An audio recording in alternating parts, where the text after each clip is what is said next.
Zixthara looked at the announcement on her crystal display screen. The words made her shine brighter with excitement. The Galactic Education Consortium was starting something new. They were offering an exchange program with Earth. Earth was the planet everyone called a Deathworld. She had heard stories about Earth her whole life. Other students whispered about the dangerous planet where nothing should be able to live. Teachers warned them about the deadly creatures that somehow survived there. But Zixthara was the best student in her class. She wanted to prove she could handle anything. Across the academy, Blop 457 was reading the same announcement. His gelatinous body wobbled with worry. Blop came from a safe water world where nothing ever hurt anyone. The idea of visiting a death world made him scared. But he was also very curious. He had always wondered what made humans so different from everyone else in the galaxy. In the flying section of the academy, Kreetak spread his feathered wings wide. The bird-like alien had always been the strongest and fastest in his class. He thought Earth would be an easy challenge.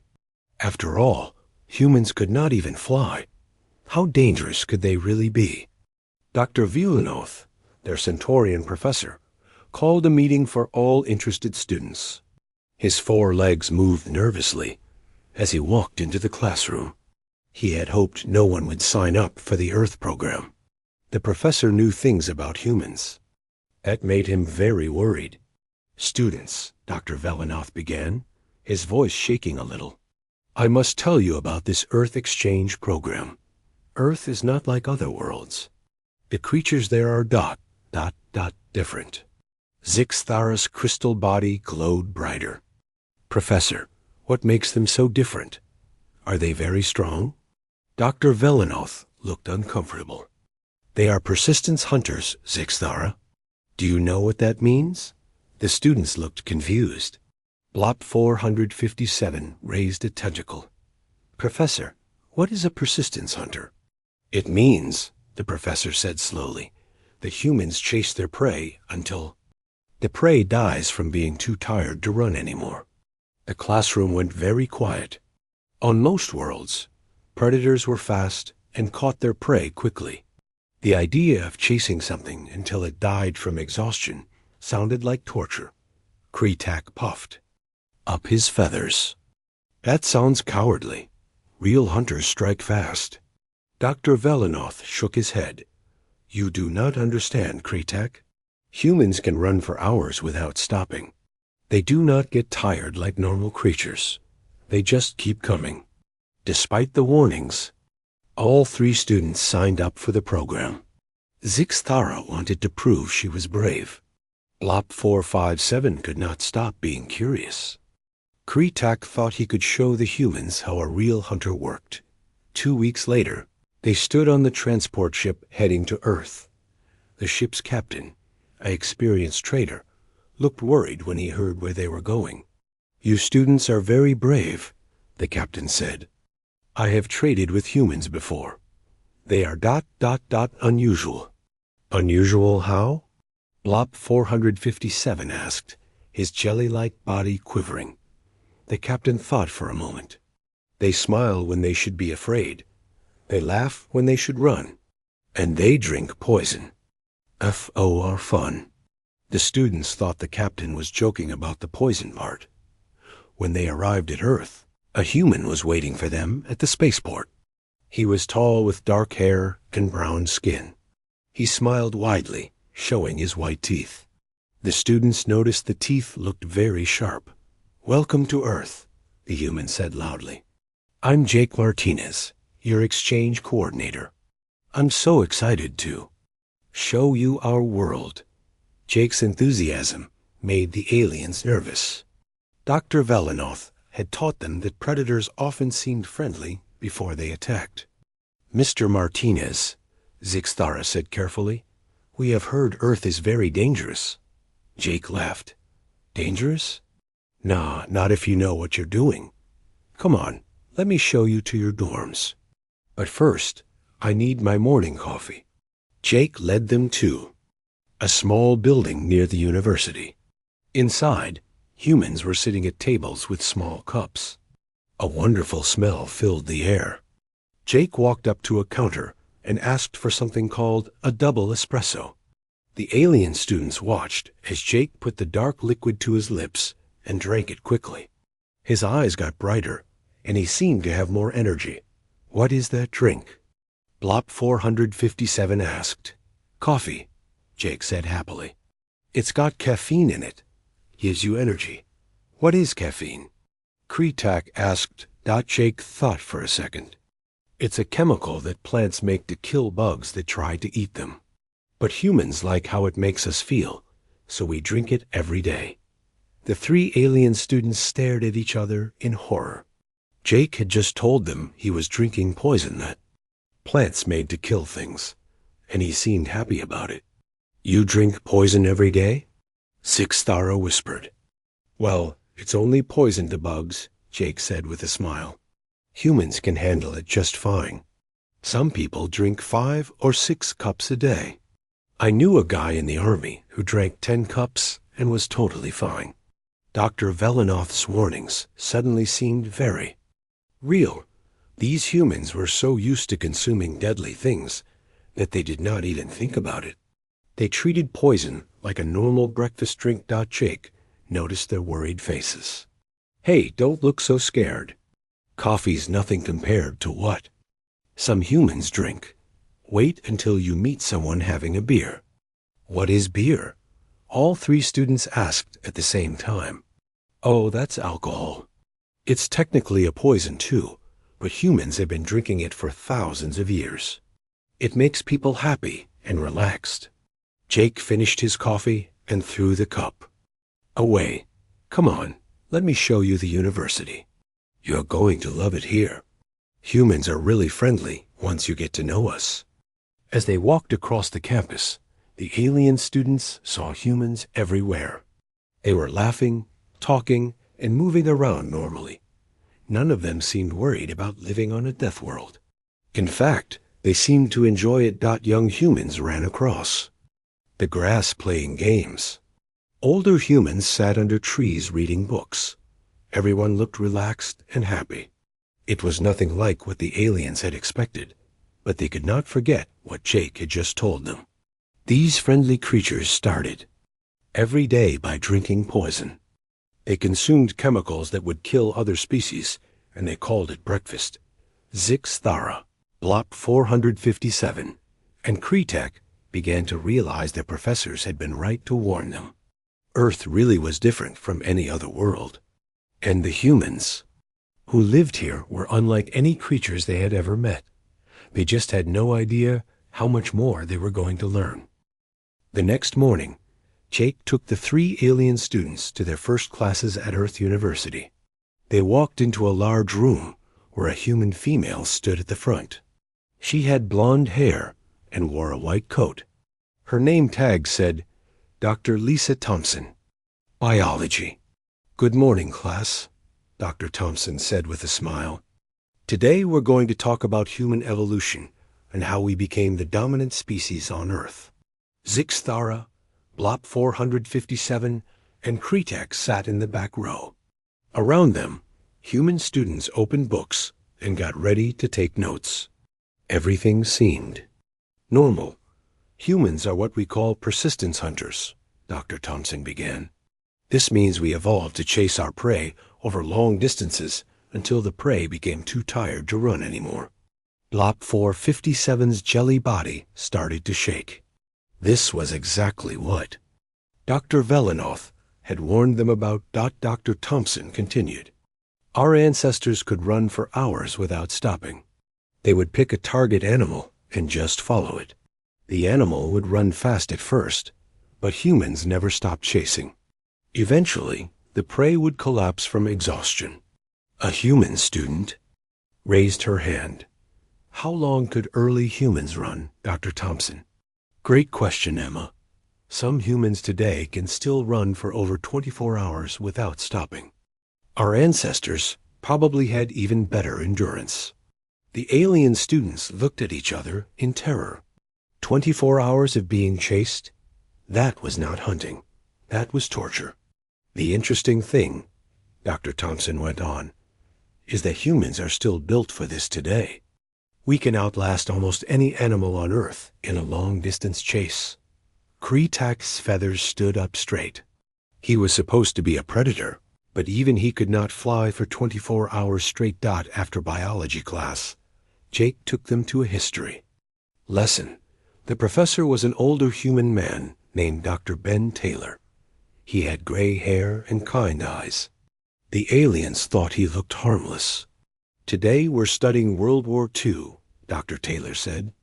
"This was a conflict that lasted from 1939 to 1945. How many humans died in this war?" Asked a student named Alex. Dr. Taylor looked sad. "Historians estimate between 70 and 85 million people died." The alien students could not believe what they had heard.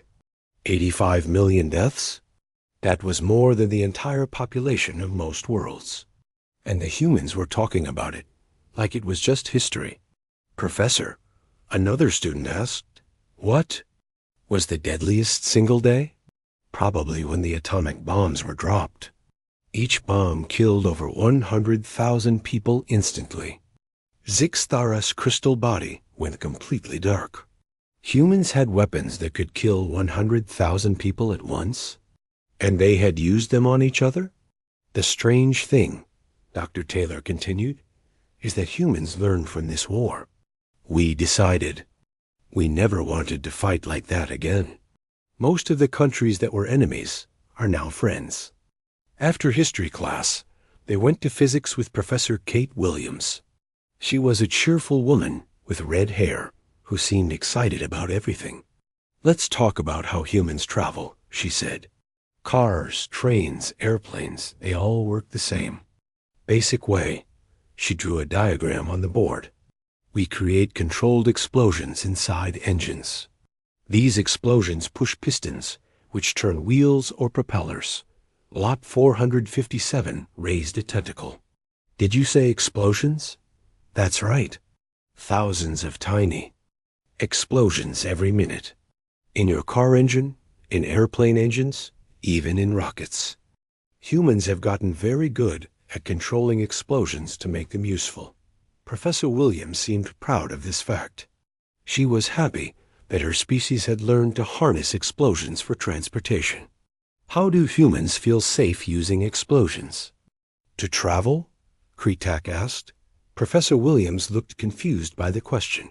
"Why would we be afraid? We've been doing it for over 100 years. Modern engines are very safe."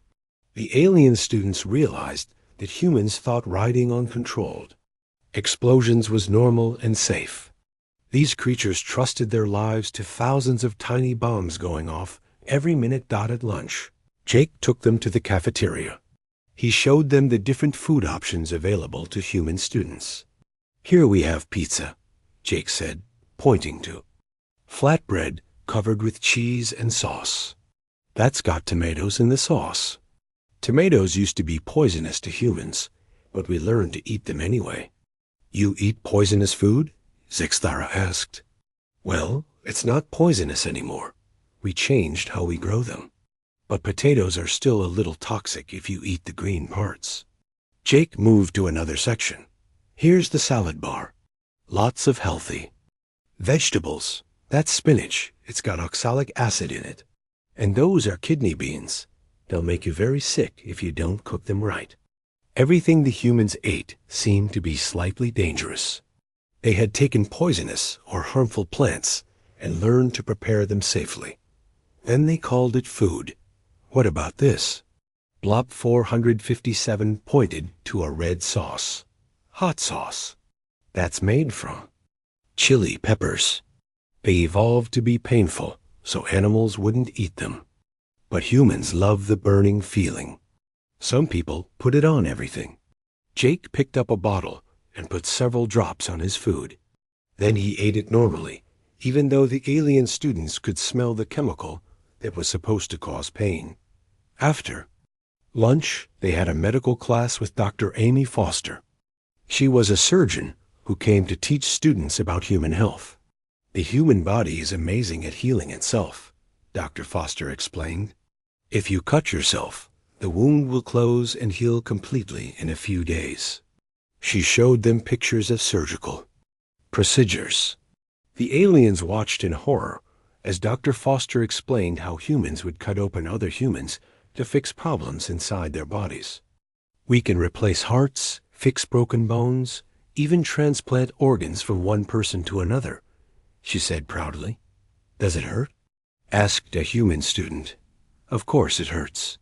But we use medicine to control the pain. Humans are very good at handling pain. We have to be. The aliens could not understand this. On their worlds, any injury that required cutting someone open would be fatal.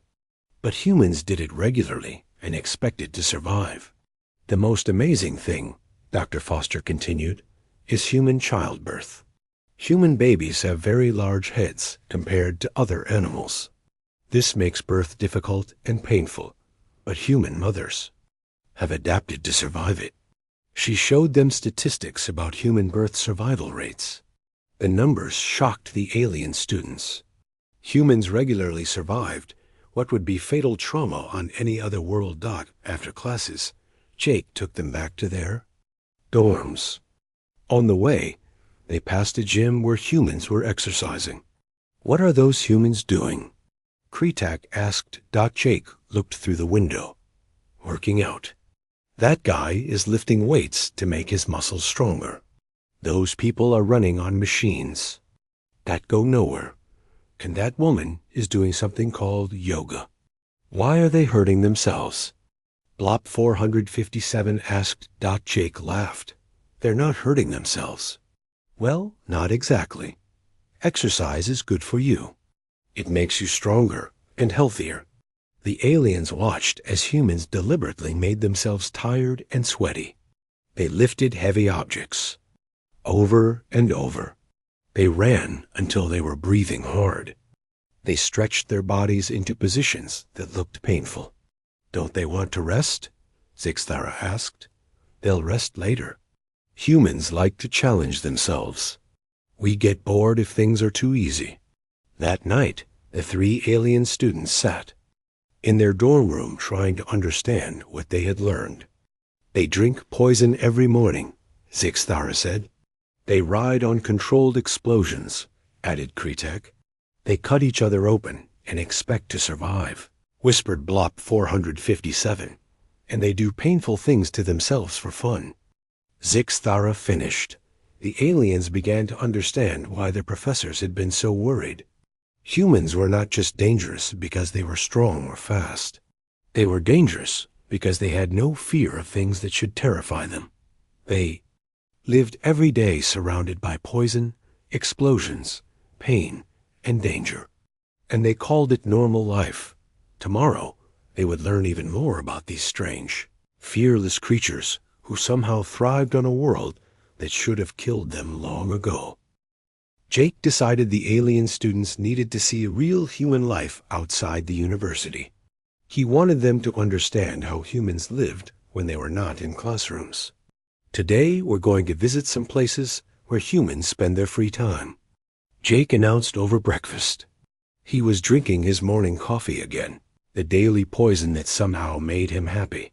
Their first stop was a place called a gym. Inside, dozens of humans were doing things that made no sense to the alien visitors.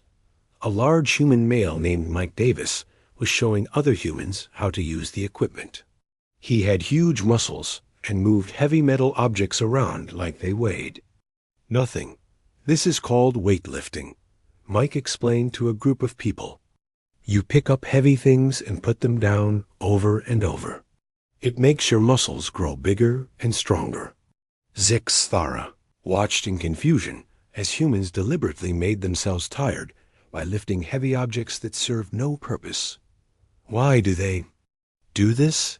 She asked Jake. To get stronger, Jake said simply. Humans like to improve themselves. But they look like they are in pain, Blop 457 observed. Several humans were breathing hard and sweating. Mike overheard their conversation. Pain is just weakness leaving the body, he said with a big smile. No pain, no gain. The aliens stared at him. Humans had sayings about pain being good. This made no sense at all. In another part of the gym, humans were running on machines that went nowhere. They ran and ran, but stayed in the same place. Their faces were red, and they were breathing hard, but they kept running. Why don't they just run outside? Kretak asked. Some do, Jake said. But these machines let them control exactly how hard they work. Some people run for hours. Hours? The aliens remembered what they had learned about human persistence hunting. These humans were practicing their ancient hunting skills, even though they did not need to hunt for food anymore. Near the back of the gym, they found something even stranger. Humans were climbing a tall wall covered with fake rocks. They climbed up and then jumped back down, only to climb up again. That's rock climbing, Jake explained. See that woman there? Her name is Jenny Walsh. She's been climbing for 10 years. They watched Jenny climb the wall easily, using only her hands and feet. When she reached the top, she did not seem tired at all. Why does she climb the wall? Zixtara asked. Because it's there, Jenny said, overhearing the question. I like the challenge. Plus, it keeps me in shape for real rock climbing outside. You climb real rocks too? Blop 457's jelly body wobbled with worry. Oh yeah, I've climbed mountains all over the world. Last month, I climbed a 1,000-foot cliff in Colorado. It took me 6 hours, but the view was amazing.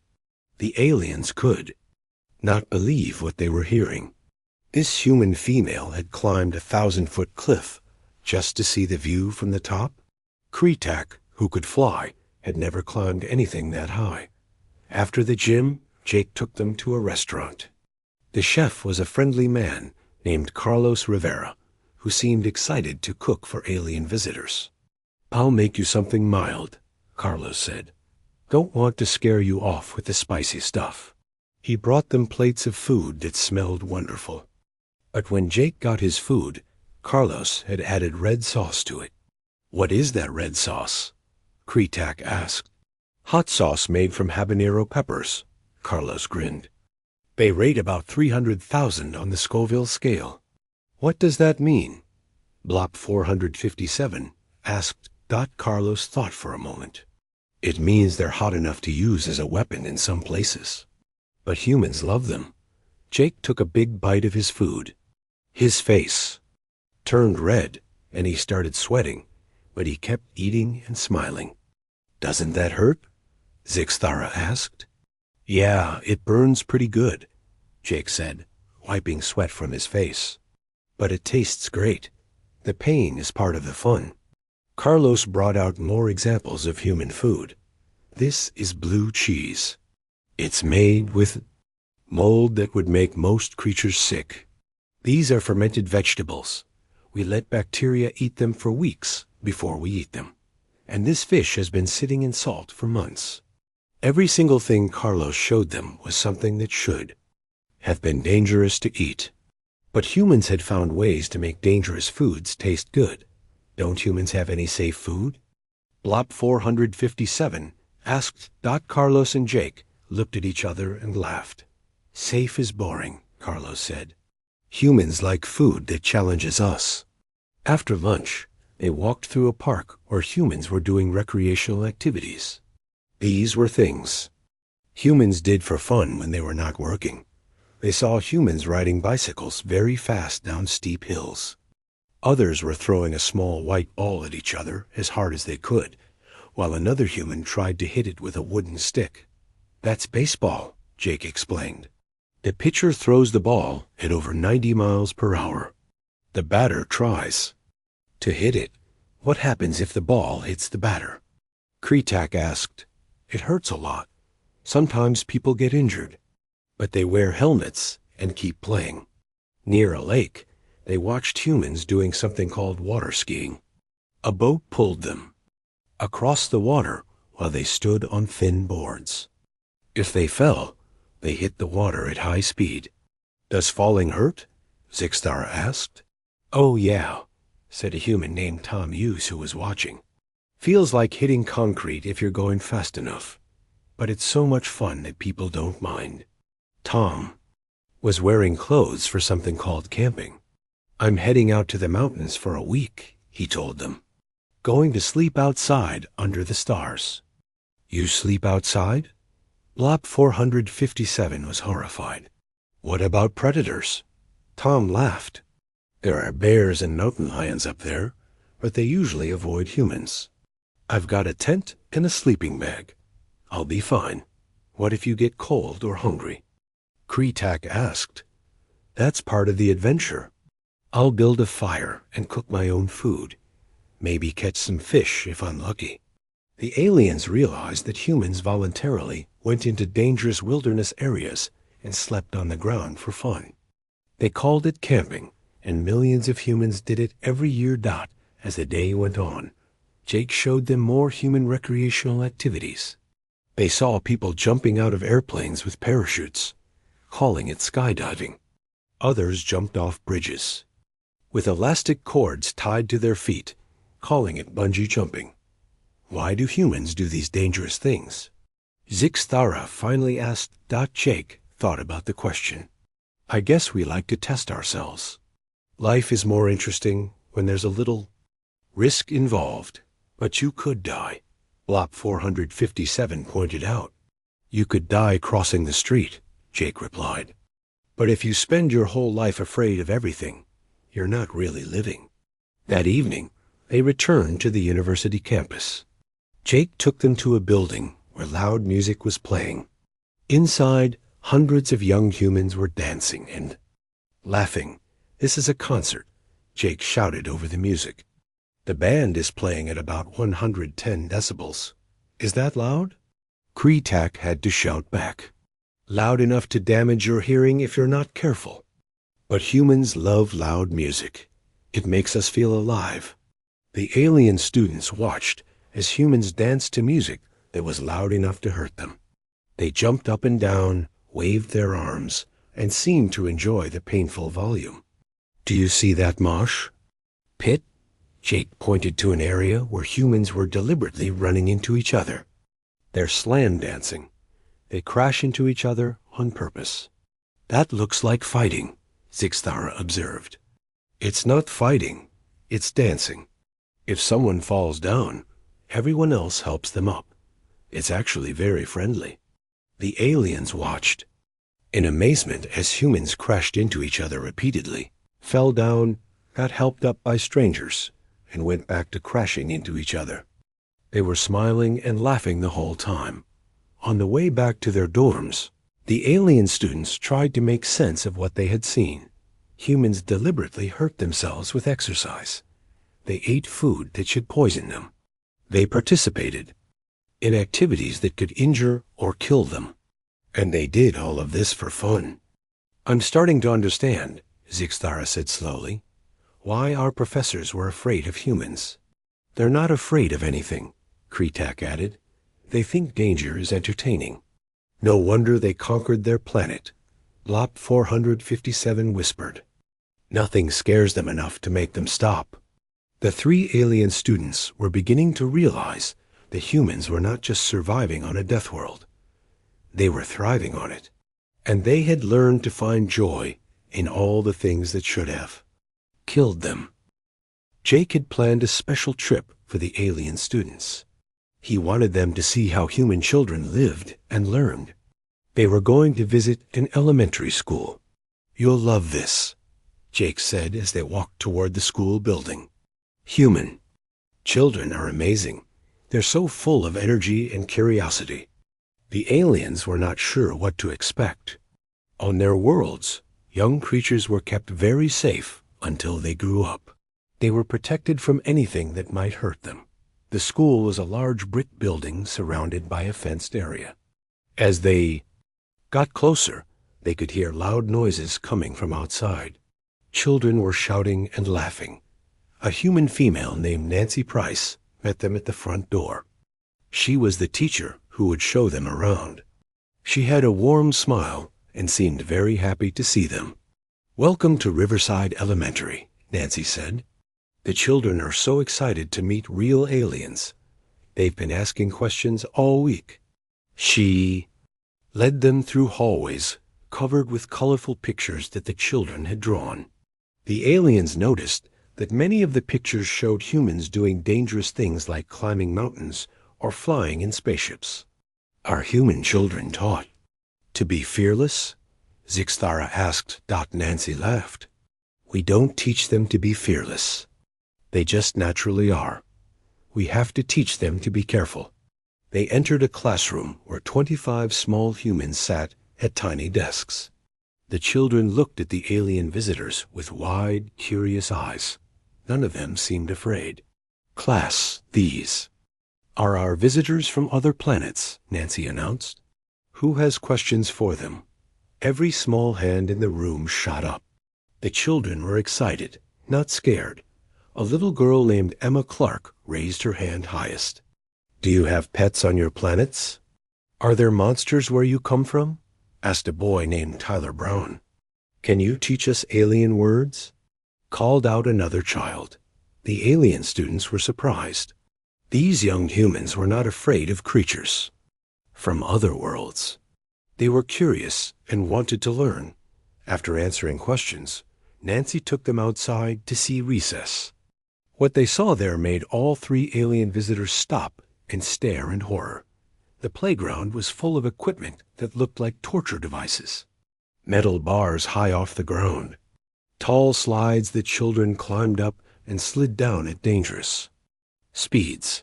Swings that lifted children far into the air. This is our playground, Nancy said proudly. The children love playing here. The aliens watched as 6-year-old humans climbed metal structures that were 10 feet high. They hung from bars by their hands, with nothing to catch them if they fell. They ran up steep slides and jumped off swings while moving. Isn't this dangerous? Blop 457 asked, his jelly body shaking with fear. Well, yes, there's always some risk, Nancy admitted. But children need to learn how to take safe risks. It helps them develop confidence and physical skills. As if to prove her point, a small boy named Kevin Lewis fell off the monkey bars. He hit the ground hard and scraped his knee. The aliens expected him to cry for help or need medical attention. Instead, Kevin looked at his scraped knee, wiped the blood off with his hand, and climbed back onto the monkey bars to try again. Are you not going to help him? Kretak asked in shock. Nancy glanced over at Kevin. He's fine. Children are tougher than they look. Kevin falls down at least once every day. He always gets back up. Zixthara's crystal body went completely dark. A human child had fallen from a height that would seriously injure an adult on our world.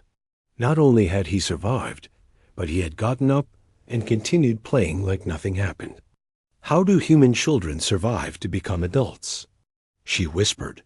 Very carefully, Nancy said with a smile. And with a lot of luck, but also because they're incredibly resilient. Human children can survive things that would surprise you. They watched more children playing.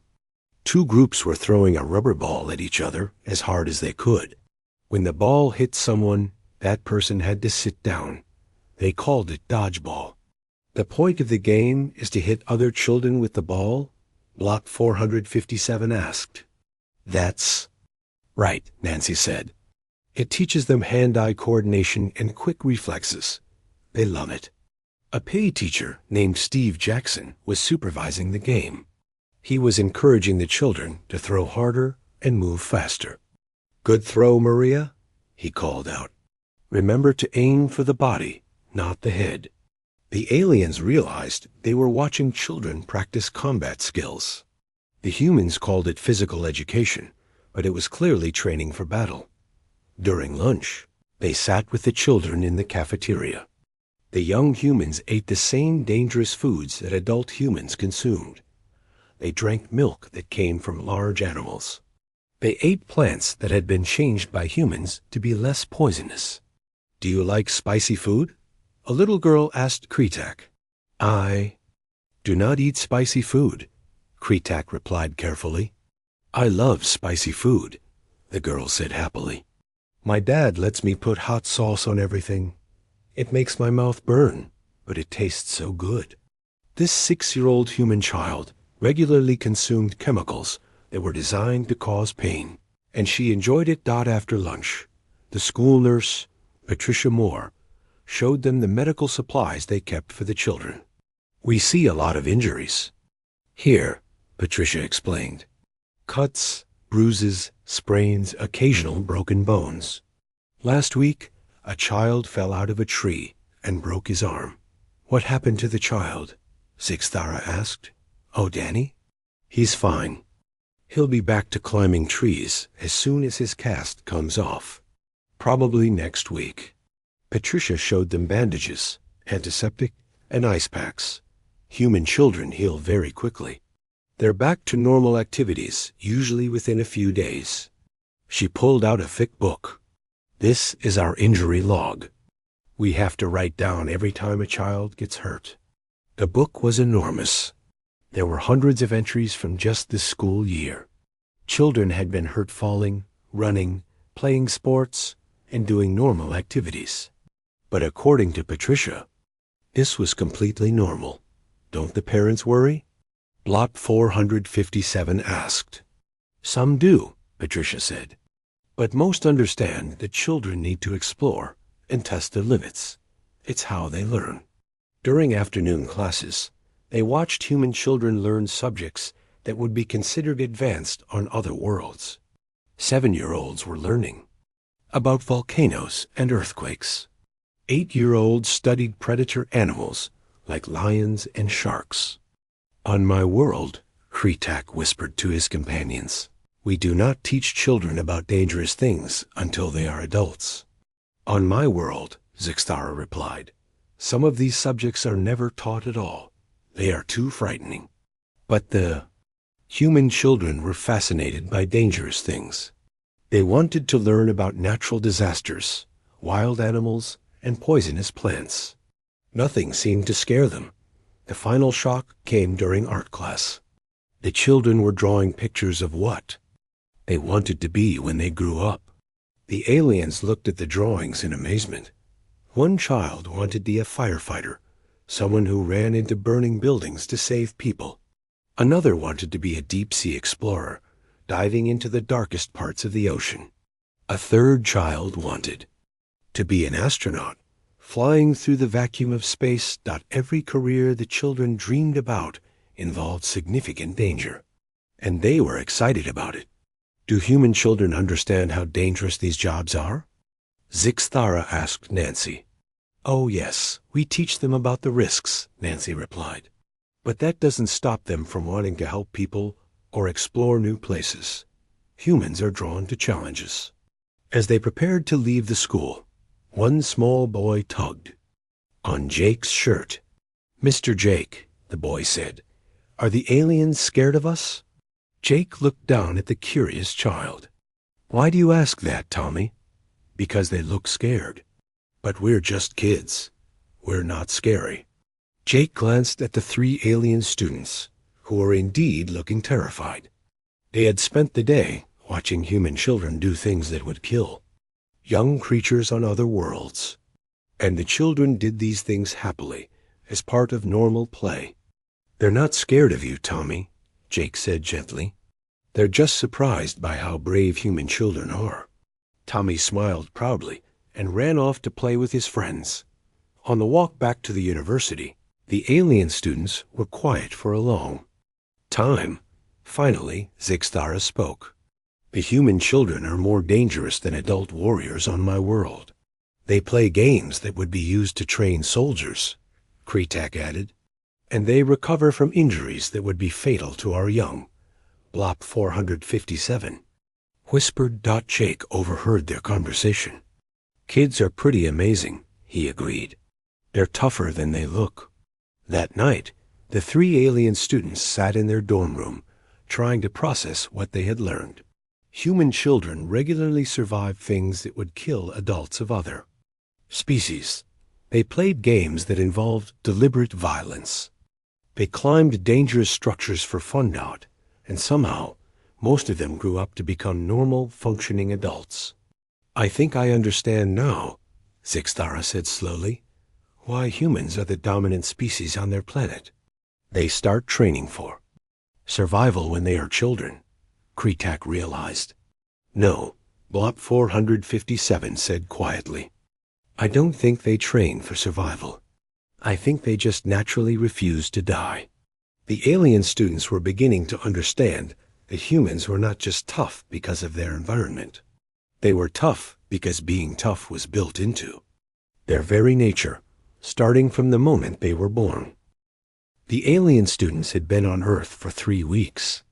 They had seen humans drink poison for breakfast, ride controlled explosions for transportation, and watch their children play violent games for fun. Zixthara, Blob 457, and Kretak were more confused than ever.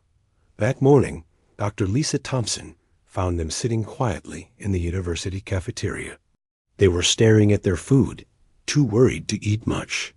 The friendly biology professor sat down at their table. "You three look troubled," Dr. Thompson said kindly. "How are you feeling about your time on Earth?" Zixthara's crystal body was dim with worry. "Dr. Thompson, we do not understand humans. Everything you do should kill you. But instead, you seem to enjoy dangerous things. We thought humans were monsters," Blob 457 added quietly.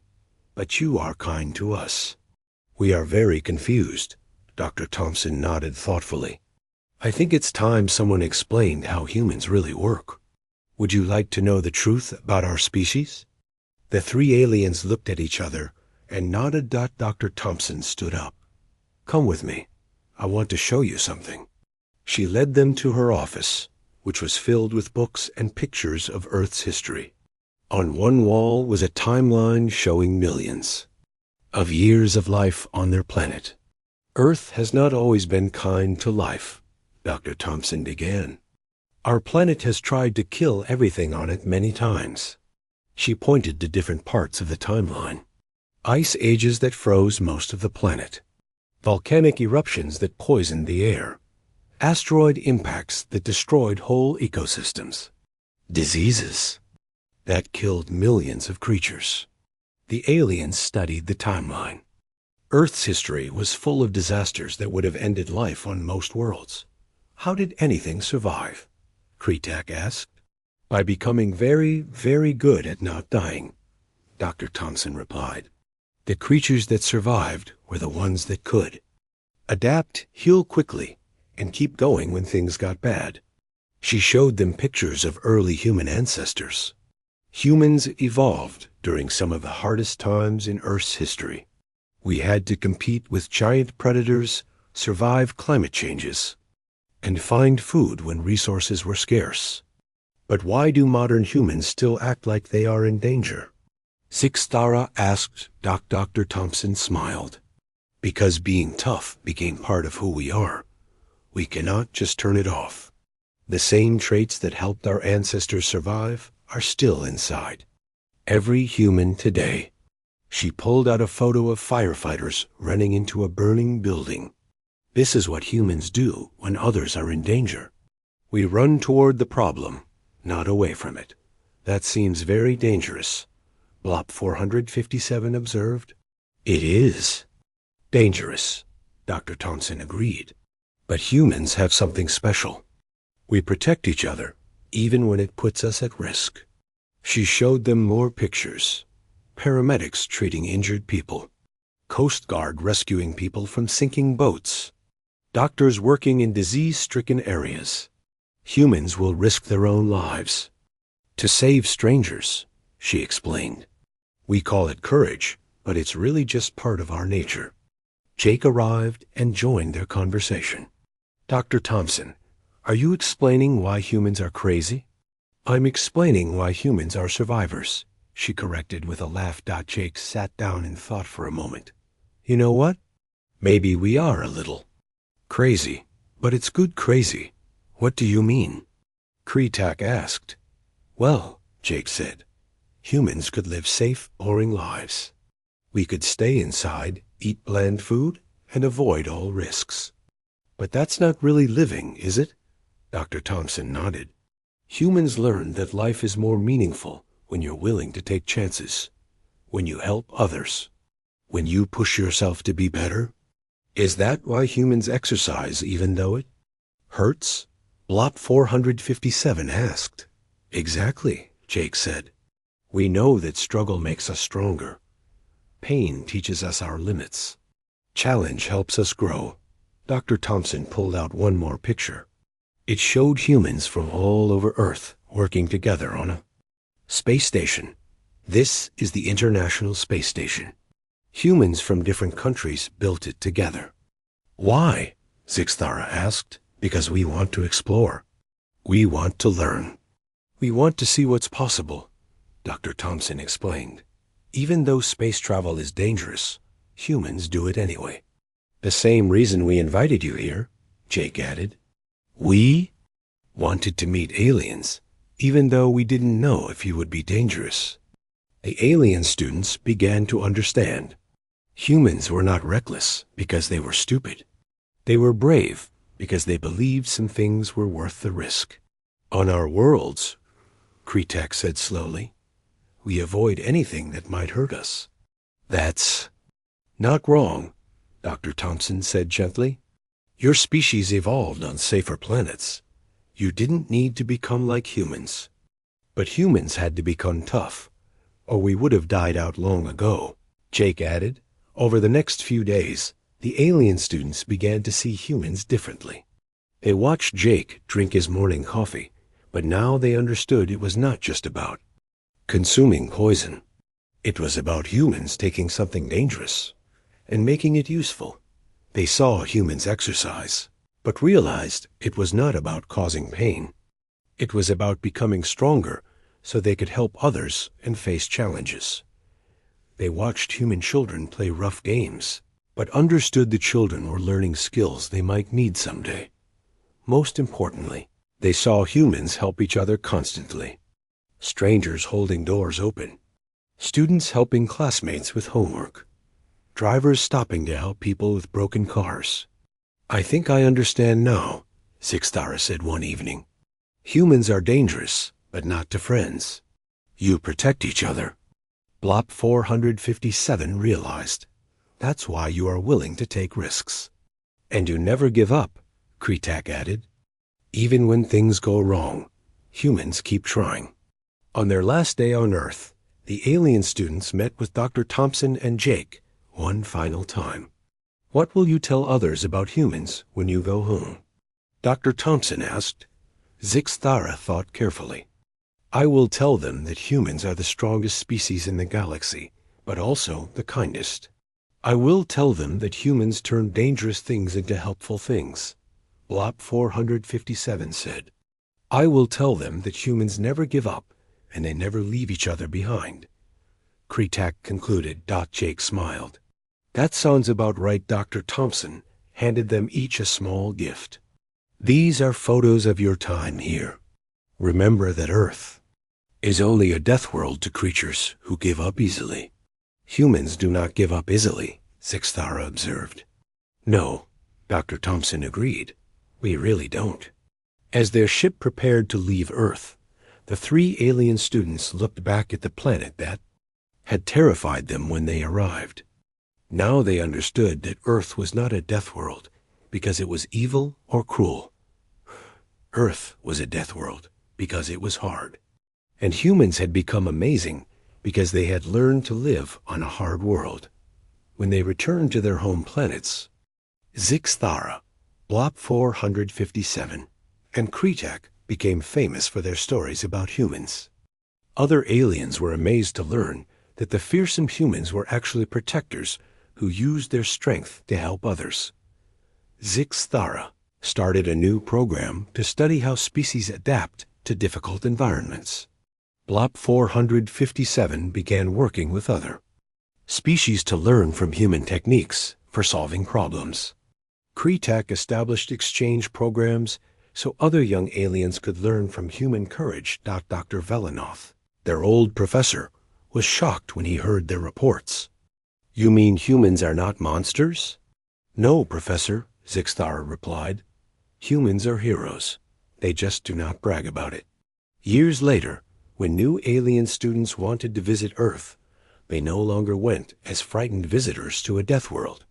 They went as eager students hoping to learn from the galaxy's greatest survivors, and humans welcomed them all, just as they had welcomed 3 scared alien students who thought Earth was too dangerous for life, because that's what humans do.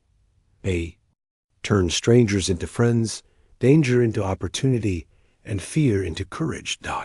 It's just who they are.